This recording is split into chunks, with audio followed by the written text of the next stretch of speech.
미국 역사에서 물류 제조업의 중심지였던 시카고, 일리노이의 그 영광의 부활을 기대하는 가운데 요즘 시카고의 성장이 눈에 띕니다. 대담으로 준비한 다음 코너 생생경제에서 코트라 시카고 무역관의 강영수 관장을 초대해 시카고의 경제와 무역, 코트라의 기업 지원 사업, 그리고 유태인의 경제관 등 경제와 무역에 대한 이야기를 들어보겠습니다. 마이크를 코너의 진행자 이상돈 MC에게 넘깁니다.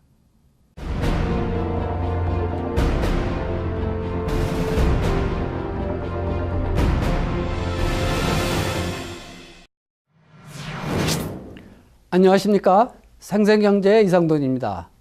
오늘은 시카고 코트라 무역관 강영수 관장님을 모시고 대담을 나누는 그런 시간을 갖도록 하겠습니다. 관장님 안녕하세요. 네, 안녕하십니까. 올해 시카고 겨울 날씨 상당히 추웠었는데요. 지금 이제 완연한 봄이 온 것 같습니다. 요즘 근황이 어떠십니까? 3월 중순부터 올 시기에 된 많은 분들뿐만 아니고 사절단들도 계속 들어오고 있고 앞으로도 들어오고 있어서 저희들이 조금 이제 분주하게 움직이고 있습니다. 올 봄에 시카고 코트라 무역관은 어떤 부분에 중점을 두고 계신지요? 저희들은 일상적인 업무는 우리 국내 기업들의 미국으로 수출한 지원해 주는 일이고, 그리고 미국 기업들을 한국으로 투자 유치하는 일인데, 그 이외에 금년 봄에는 조금 특별한 사업을 좀 준비를 하고 있습니다. 그 분야는 물과 전기와 관련된 분야인데요. 여기 시카고 주변에 그 큰 호수 있지 않습니까? 미시간 호수. 미시간 호수가 있기 때문에 시카고에는 미국 최대의 상수 처리장이 있습니다. 그래서 그 상수 처리장이 있는데 거기에 수도 파이프가 묻힌 지가 100년 이상이 됩니다. 그래서 거기 이제 수도 파이프가 100년 이상이 되었으면 고장난 데도 많이 있을 것이고 또 고쳐야 되고, 그런 부분에 우리 국내 기업들이 어떤 기자재를 좀 공급할 수 있을 것인가 하고 그걸 좀 일을 하고 있고요. 그래서 다음 달에 사절단이 올 거고, 또 전기와 관련된 곳은 위스콘신주에 보면은 그 이제 석탄 화력 발전소가 들어 있습니다. 예, 이 분야는 우리 국내 기업들이 아주 강한 분야거든요. 그래서 당초에는 석탄 화력 발전소를 새로 짓는 걸 하면 그 좀 돈도 많이 되고 우리 기업들에게도 좋겠다 싶어 했는데, 미국 오바마 대통령께서 더 이상 석탄 화력 발전소는 짓지 않겠다 그런 발표를 했습니다. 그래서 그러면은 이 기존에 있는 발전소를 수리하는 부분이 필요합니다. 수리 또는 가스 발전소로 전환하는 거, 이런 프로젝트에 우리 한국 기업들이 참여할 수 있는가, 그런 방안을 좀 모색하기 위해서 일을 하고 있습니다. 네, 그 두 가지가 특별한 사업입니다. 그 시카고 무역관은 시카고의 경제와 기업 동향을 이제 예의주시하고 있으실 텐데요. 최근 시카고 및 중소부 기업들의 어떠한 변화와 바람이 불고 있는지요? 예, 한 세 가지 정도로 구분을 해서 좀 설명을 드려보겠는데요. 먼저 기업 경기를 보면은 한 최근 몇 년 동안에 시카고 지역에 있는 그 큰 기업들이 좀 많이 어려웠습니다. 그래서 작년 초까지만 해도 구조조정들도 많이 했고, 한국하고 거래하는 기업들도 직원들을 많이 자르고 좀 그러기도 했거든요. 근데 최근 들어서 이제 조금 이제 그 회복세를 좀 보이고 있고, 또 시카고 이 지역에 있는 기업들의 해외 진출을 보면은요, 과거에 한 10년 전에 이렇게 중국으로 많이 들어갔죠. 중국에 들어갔는데 임금이 많이 상승하고 물가 상승하고 해가지고 실망들 많이 하는 것 같아요. 요즘 많이 어려움이 많다고 모임에 가보니까 그런 말 많이 하고, 그래서 한국에다가 대체적으로 조금 투자할 수 있는 그런 가능성이 있는지 그런 것도 알아보고 있고요. 그리고 이제 로지스틱 쪽에서 보면 좀 새로운 하나의 움직임인데, 이거는 무역 거래 쪽에 관한 문제입니다. 과거에는 수출이라고 그러면 한국에서 물건을 만들어서 배에 실어서 또는 비행기에 실어서 보내줬는데, 그렇죠. 그렇게 하면은 주문하고 나서부터 받는 데는 2달 이렇게 걸렸거든요. 그러다 보니까 우리는 수출이라고 하는 개념이 있었는데 요즘 그 개념이 많이 사라지고 있는 듯한 느낌이 듭니다. 그 이유는 미국의 조립 라인에 있는 어떤 들어가는 부품들을 주문을 하면 일주일 이내에 바로 공급해달라, 배달해달라, 이런 그 아마존닷컴에서 하는 것처럼 이렇게 요구가 늘어나고 있어서 우리 국내 수출 업체들도 더 어려움이 있습니다. 네. 야, 그렇군요. 예. 2013년 연말에 상승세를 보였던 시카고 제조업 지수 PMI라고 그러죠. 이게 올해 초에는 좀 하락세를 보였습니다. 그래도 지난달 지수가 이제 55.9를 기록했으니 중소업의 제조업이 이제 점차적으로 확장세를 나타낼 수 있다고 이렇게 볼 수 있는지요? 이쪽 지역의 경기는 상승 무드로 이미 올라탔고요. 금년 초에 뭐 정확하게 따지면 3.9%가 감소가 되었는데 그거는 겨울 혹한기에 또 연말 연시에 그 경기 어떤 침체 이런 탓으로 일시적인 현상으로 저희들은 보고 있습니다. 얼마 전에 오바마 대통령이 시카고 일리노이를 미국의 첨단 제조업의 허브로 또 선정을 했어요. 그리고 이제 대규모로 정부 지원을 하겠다고 이렇게 약속을 했습니다. Based in Chicago, but keep in mind, there's a consortium of more than 40 companies, 23 universities, labs like Northwestern and University of Illinois, nearly 200 small businesses. A number of other states are participating in these in this consortium.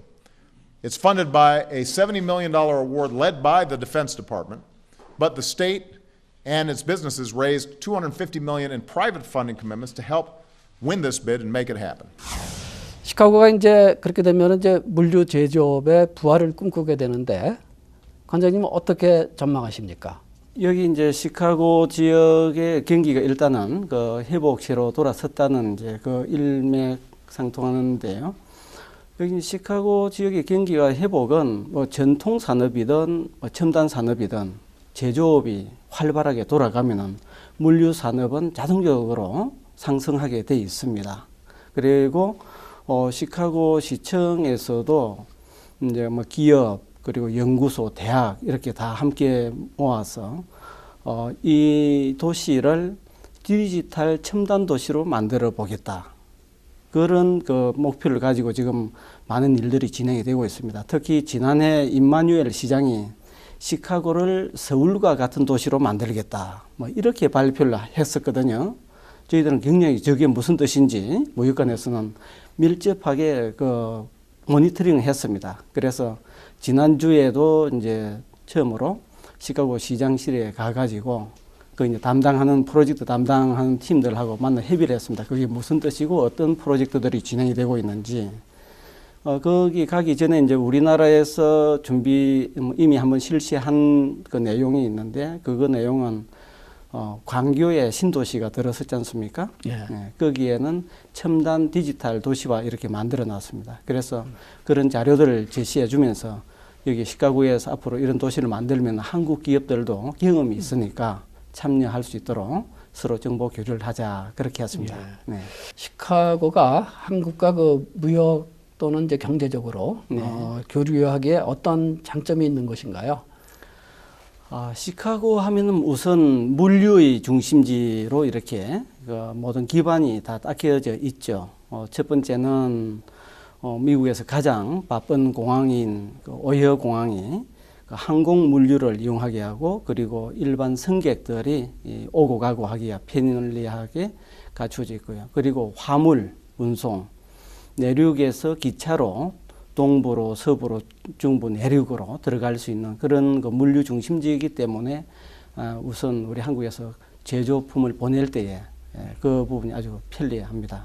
심지어 최근에는 우리 그 현대 기아차 조지아 알라바마 있지 않습니까? 예. 거기에서 생산된 자동차를 저 위에 로셀이라고 하는 시카고 북부의 작은 도시 있지 않습니까? 거기에서 물류 중심지로 자기들이 창고를 좀 고공급을 하겠다고 현대 기아차 일로 좀 끌어줄 수 없느냐고 도와달라고 그런 적도 있었고요. 그만큼 시카고 하면은 우선 물류 중심지로 그렇게 그 장점이 있습니다. 그리고 두 번째는 이 주변이 오데오 연안이 원래 공업지역이지 않습니까? 미국에서도. 미국 공업 지역이고 그러다 보니까 제조업이 많이 발달되어 있죠. 여기 이제 한국에서 많은 부품류 또는 기계 설비류 이런 것도 일반 소비재와 함께 공급을 할 수가 있고요. 그리고 또 시카고에는 또 이제 다른 부분이 뭐가 있냐면은 여기 건축이 뛰어나지 않습니까? 예. 시카고 시내 뭐 아름다운 그 빌딩들이 많이 있고 그러다 보니까 여기에서 건축 엔지니어링사들이 세계 유명 빌딩들을 많이 짓고 그 설계를 하고 그럽니다. 두바이에 있는 높은 빌딩의 뿐만 아니고 한국에서도 뭐 무산이 되었습니다만 용산 개발 계획 예. 여기서 했고요. 그다음에 저 인천공항 그리고 부산에 해운대에 가시면은 이 스카이라인 아주 멋있게 조성이 되어 있죠. 그런 거를 인천공항도 그럼 시카고에서 네, 그 시카고에서 많이 설계를 설계가 네, 됐군요. 많이 개입을 하고 있습니다. 예. 그래서 우리나라로서는 시카고에 있는 건설 엔지니어링 이런 회사들과 어떤 그런 그 새로운 빌딩 지을 때에 협력이 되어지고 있고요. 우리 한국에서 이제 시카고가 있는 이 일리노이의 연간 수출액이 한 50억 달러 정도 됩니다. 예. 그 대신 시카고를 비롯한 여기 이제 일리노이에서 한국으로 수출은 조금 많이 좀 줄어듭니다. 우리가 수출한 것보다 한 10분의 1 정도 좀 저조한 편입니다. 네, 그리고 시카고는 우리 대한민국의 산업 경제 발전에 있어서 특별한 또 인연이 있는 그런 도시입니다. 그것은 1893년 시카고에서 개최된 세계 만국 박람회에 우리나라가 최초로 해외 전시회에 참가한 그런 그 실적이 있거든요. 네, 그때에 우리 고종 황제께서는 이 행사를 통해서 세계 각국의 대한 제국의 그 존재를 알리는 어떤 그런 외교를 성과를 기대했던 곳입니다. 그렇게 오래 전부터 시작된 시카고는 우리가 1960년대, 70년대 또 미국 제조업 쪽에 수출하는 중심 기지로서도 역할을 했고 현재는 또 물류 중심지로서 새로운 어떤 협력 관계가 구축이 되고 있는 겁니다. 한국 기업의 시카고 진출 현황은 어떻습니까? 우리 한국 기업들이 시카고 지역에 이제 진출해 있는 실적은 공식 통계적으로 보면 한 40개사가 진출해 있는 것으로 이렇게 되어 있습니다. 그 중에는 뭐 실질적으로 크게 활동을 하고 있는 기업도 있고 또 서류상으로만 이제 집계되어 있는 부분도 없지 않아 있습니다. 주요 대기업으로 보면은 다들 알고 계신 삼성전자, LG전자, 칼, 그다음에 아시아나, 운송회사들 이제 이런 쪽이 있고 최근에는 또 이제 중소기업들이 어떤 여기 마케팅 베이스용으로 각자 이제 사무실을 오픈하는 그런 추세가 조금씩 늘어나고 있습니다. 예. 최근 시카고에 진출한 한국의 그 공작기계 제조 1위 업체에 있어요. 그 현대위아가 이제 진출을 했는데 앞으로 어떻게 전망하십니까? 이 시카고를 비롯한 이 지역이 미국의 제조업 중심지이고 제조업 중에서도 특히 기계, 중장비, 자동차 뭐 이런 쪽에 이제 산업이 많이 밀집해 있기 때문에 그런 부품이나 기계를 제작할 때에 필요한 것이 공작기계입니다. 우리 국내에는 공작기계 제조업체라 하면은 현대위아 방금 말씀하신 거, 그다음에 한화, 그다음에 화천기계가 있습니다. 한화는 위스콘신에 이미 그 진출해 있었고 화천기계도 시카고에 근거를 두고 있었는데 현대위아가 가장 마지막 단계로 이제 이곳을 들어왔습니다. 이곳으로 들어왔는데 이것은 이제 진짜 이 공작기계 시장 그 소굴에서 한번 다툼을 한번 해보자 하는 그런 의지로 들어온 거 아닌가 싶습니다. 특히 이번에 법인장으로 오신 분은 또 과거에도 시카고에 근무한 적도 있고 해서 잘 해나갈 것으로 생각합니다. 코트라 시카고 무역과는 이러한 한국 기업이 시카고에 진출할 때 어떤 부분을 중점적으로 지원합니까? 예, 저희들의 그 지원 서비스는 대기업은 크게 지원 대상이 아닙니다. 대기업은 자체적으로 다 조직망이 있고 또 인력도 있고 그렇죠. 올 때 다 전문 기관을 바로 접촉해서 이용을 하고 있고요. 대개 이제 중소기업들 미국 실정을 잘 모르고 또 비용도 많이 절감을 해야 되는 그런 기업들은 맨 초기에 뭐 어떻게 들어와야 되는지 마케팅 전략에 대한 자문에서부터 들어왔을 때는 우선 사람들 소개시켜줘야 됩니다. 법인 설립을 하기 위해서는 여기 한인사회에 있는 뭐 세무사 또는 회계사, 통관사, 변호사 뭐 이런 전문가들을 소개시켜주고 또 은행에 거래처도 이렇게 알려주고요. 뭐 그리고 이제 어떤 분들은 영어가 그렇게 편하지 않은 분들도 바로 마케팅하러 오십니다. 그런 경우에는 뭐 통역도 지원을 해주고 있고요. 한국에서 미국으로 이제 수출을 하려고 한다. 이제 그렇게 하면은 저희들은 3단계 지원 어떤 서비스가 이제 있습니다. 첫 번째는 초기 지원 서비스인데 그것은 바이어 발굴이죠, 주로. 이제 바이어 발굴을 하는 데서부터 지원 방법은 한국에서 그 우리 이메일 우리 고트라의 공식 절차를 통해서 바이어를 좀 발굴해 주시오 하는 그런 시스템이 있습니다. 그런 부분이 있고 또는 지역별로 또는 업종별로 사절단이 옵니다. 마케팅 사절단이 오면은 그러면 그걸로 통해서 초기에 바이어를 만날 수가 있죠. 상담을 하고. 그렇게 상담을 하고 그다음에 어느 정도 이제 진전이 되었을 때 좀 더 집중적으로 코트라 지원이 필요하다. 좀 그렇게 되면은 가능성이 있다고 하면은 집중 지원 서비스에 들어갑니다. 그거는 여기 우리 시카고 모의관을 보면 시카고 모의관을 우리 회사의 지사로 사용을 하겠습니다 하는 이런 그 지사화 서비스가 있습니다. 그러면 일정 얼마 조금 소액을 내면은 그 전담 직원이 한 명이 달라붙습니다. 그 한 명이 한 7개 회사까지 이렇게 지원을 해주는데요. 그러면 여기에 있는 이 직원이 그 회사 세일즈맨처럼 여기 바이어를 만나고 또 한국어로 교신을 해주고 또 출장 오면은 함께 가서 상담을 해주고 그럽니다. 그러다가 이제 수출이 진행이 되어졌다고 할 때요. 또는 수출이 거의 확정적으로 되었다 할 때는 이제는 독립 지원 서비스가 있습니다.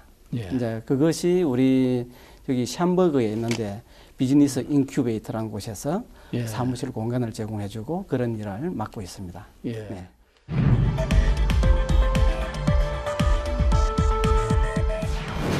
아무래도 그 무역 이야기에서 한미 FTA가 빠질 수 없을 것 같습니다. 네. 지난달 31일자로 한미 FTA 발효 2주년이 됐습니다. 네. FTA 실적을 어떻게 체감하십니까? 예. 한미 FTA 통해 가지고 사실 우리로서는 덕을 봤죠.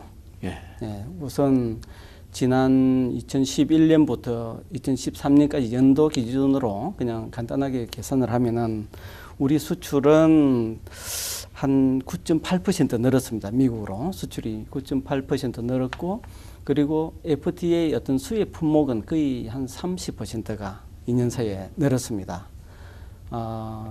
그러한 현상이 이제 어디에서 분야별로 나타난 걸 보면은 특히 우리 수입 품목이라고 할 수 있는 자동차 부품 이 부분에 대해서는 미국에서 참 많은 변화를 느낄 수가 있었습니다. 좀 전에 과거에 우리가 자동차를 만들기 전에는 미국 사람들이 코리아가 자동차를 만든다고 하면 내 손에 장을 찢진다 뭐 그렇게 말하는 그 사람도 있었거든요.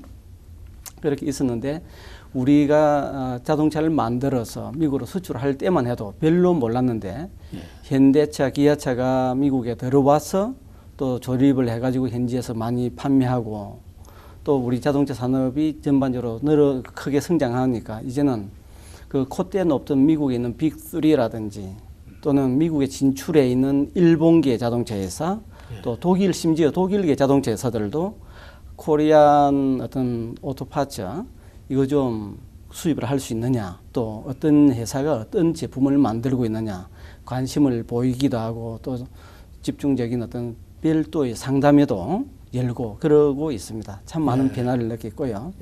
그리고 또 이제 이모셔널한 측면에서 보면은 미국 기업인들이 한국을 생각할 때에 한미 FTA 이전보다는 훨씬 더 뭔가 이 한국에 대한 친근감을 느끼는 것 같아요. 그래서 가끔은 모임에 이렇게 가보고 그러면은 그 말하는 톤에서 나타나는 게 있거든요.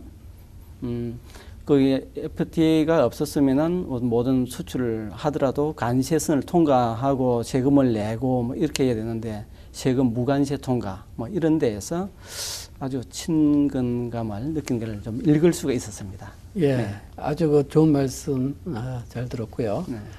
저도 자부심을 느낍니다. 예, 화제를 좀 돌려서 네. 강영수 관장님은 저 시카고 무역관에 오신 지 얼마나 되셨습니까? 네. 지난해 2월 1일부로 왔으니까 1년 조금 넘었습니다. 아, 예. 네. 예.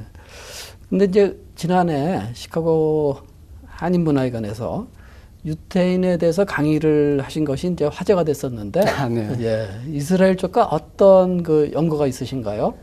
예, 뭐 특별한 어떤 동기라기보다는요, 뭐 조금 과거의 배경을 좀 설명을 해드리면은, 1990년도에 제가 카사블랑카 모의관에서 첫 해외 근무를 하게 되었습니다. 저희들이 코트라에 입사해서 이제 정년 퇴직할 때까지 통상적으로 한 5차례 해외 근무를 합니다. 그때 이제 제 첫 해외 근무지인데 너무나도 우리와 이제 다른 그런 생활 환경, 뭐 종교 이런 게 한편으로는 참 신기하더라고요. 그런 생각을 하면서 야, 내가 이제 코트라에서 한 5번 해외 나가면은 이거를 어떤 형태로든지 한 가지 토픽을 잡고 연구를 하면은 그 좀 참 의미가 있고 좋겠다. 이왕이면은 업무하고도 관련된 어떤 연구를 하면은 더 좋겠다. 그런 생각을 했었습니다. 그러다가 우연히 어느 날 카사블랑카 시내 서점을 들어갔는데 저 위쪽에 이제 선반에 아주 두꺼운 어떤 분량의 이제 그 불어로 된 북아프리카 유대인 역사 이런 책이 있더라고요.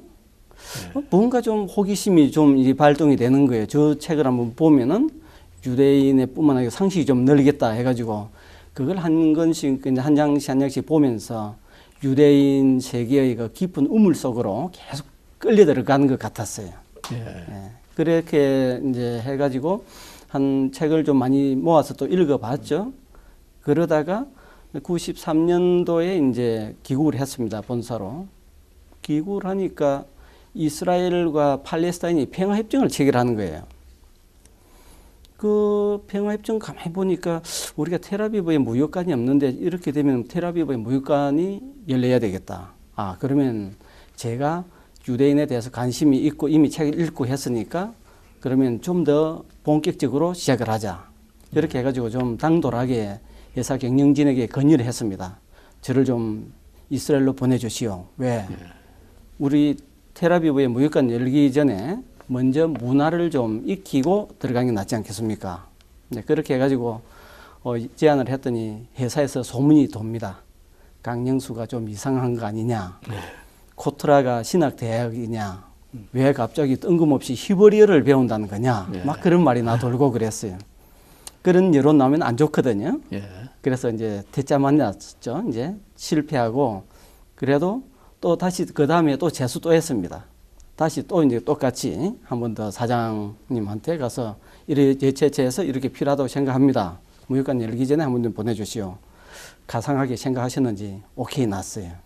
네, 그렇게 해서 이제 유대인을 연구하기 위해서 이 텔아비브의 히브리어를 배우고 거기에서 참 많은 걸 깨우치고 경험을 많이 했죠. 종합적으로 6개월 동안 히브리어 배우면서. 그리고 그 마치고 나서 이제 무역관 개설될 때에 96년 9월부터 3년간 근무했고요.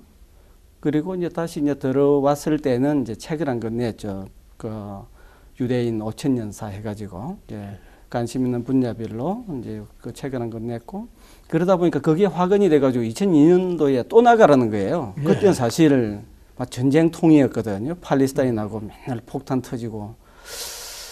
저는 뉴욕으로 이렇게 처음에 돼 있었는데 보낼 사람이 없으니까 저를 또 가라고 하는 거예요.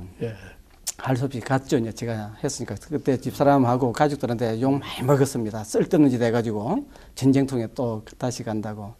그렇게 해서 또 4년 1개월을 지내고 그러다 보니까 이제 뭐 유대인에 대해서 이런저런 뭐 연구도 좀 하고 뭐 그래서 아예 본격적으로 조금 하다 보니까 한 15년이라고 하는 그 세월이 보냈던 겁니다.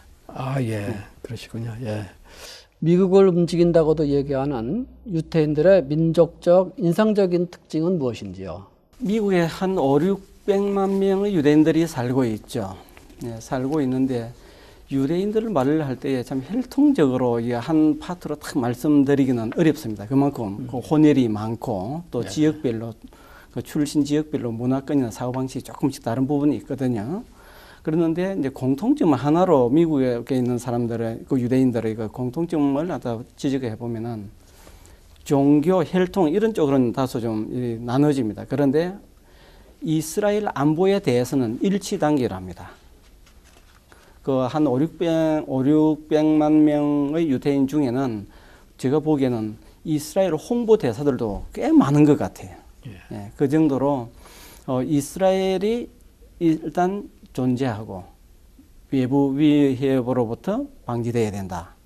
그것을 위해서 미국 행정부 정치 대선이 있을 때마다 대선 후보들을 유대인 그 로비 단체 아이팍이라고 있습니다. 초청을 해서 당신이 대통령이 되면은 대중동 정책에서 이스라엘을 어떤 포지션으로 가져갈 것이냐 그 정견 발표를 하게 합니다.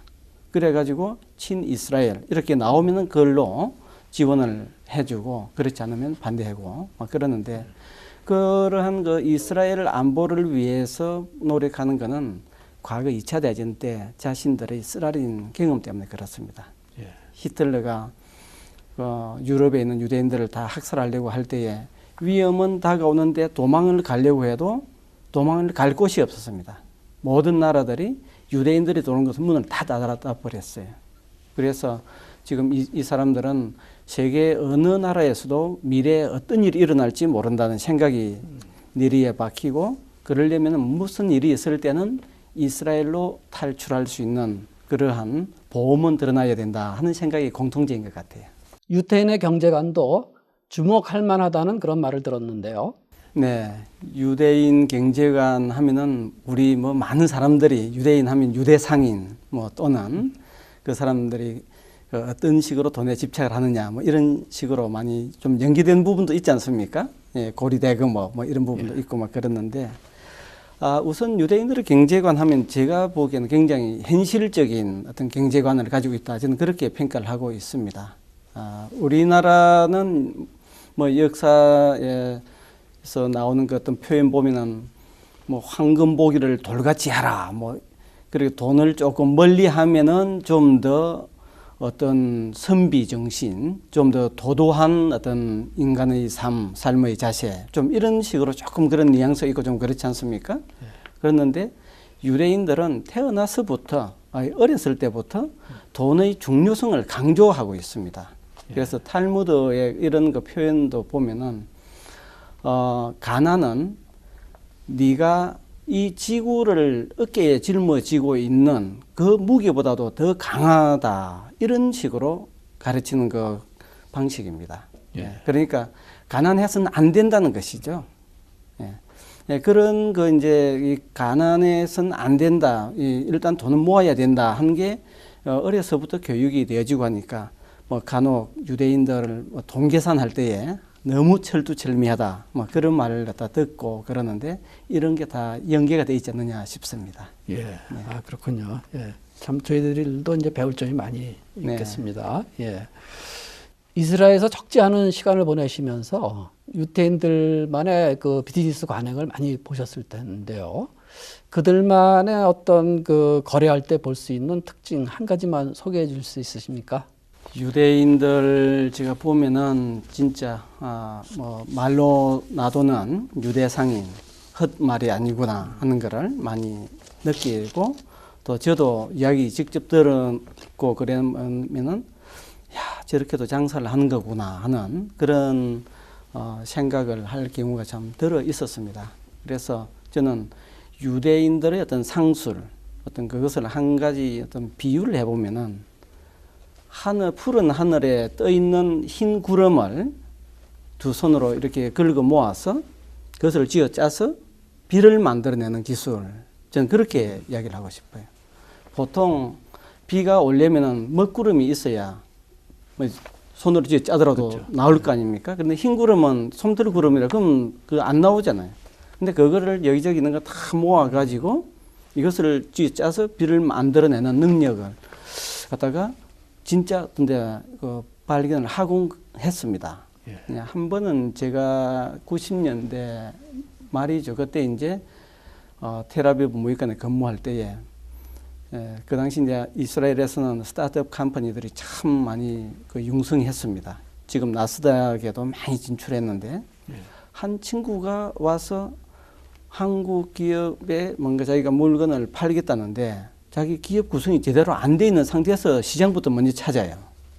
그래서 당신은 그래 어떻게 물건을 만들 거냐, 공장도 없고 아무것도 없는데 당신 뭐 하는 거냐. 그러니까 이런 시스템을 만들 건데 이건 하드웨어는 일본 도시바에서 가지고 오고 또 소프트웨어는 영국에 있는 어떤 회사에서 그 시스템을 만들고 자기는 그걸 다 수입을 해가지고 조립만 하면은 이거 제품이 나온다 이거예요. 예. 그래서 그 제품을 한국으로 수출하겠다. 솔직히 이제 사기꾼 같은 느낌이 들었어요. 예. 예. 실제로 조금 그런 식으로 또 무슨 사기꾼 아니냐 이런 식으로 이야기를 했어요. 그러니까 엄청나게 본인은 그 화를 내더라고요. 예. 참 장사를 저렇게도 하는구나 싶었는데 특별히 그건 진전이 안 됐어요. 그리고 그 뒤에 이제 99년도 제가 가을에 본사로 귀국을 하고 한 2년 반 만에 2002년 초에 다시 또 이제 이스라엘로 두 번째 갔거든요. 가가지고 우연히 한 사무실 쪽으로 지나가다 보니까 그 회사 이름이 간판이 크게 걸려 있는 거예요. 나스닥에 상장이 돼 있더라고요. 예. 그 한 3년 만에. 그래서 그거 보고 야 정말로 푸른 하늘에 둥둥 떠가는 흰구름을 모아가지고 비를 만들어내는 능력이 바로 저런 거구나 한 걸 제가 혼자서 감탄했습니다. 네, 예. 그런 게 유대상술 아닌가 싶습니다. 예. 네. 여러 토픽으로 이제 말씀 나누다 보니까 벌써 대담을 마칠 시간이 되었습니다. 예. 끝으로 강영수 관장님은 새봄을 맞이해서 2014년도 하나의 키워드를 무엇을 꼽으시겠습니까? 네, 저는 그 키워드로는 대한민국 경제 영토 확장입니다.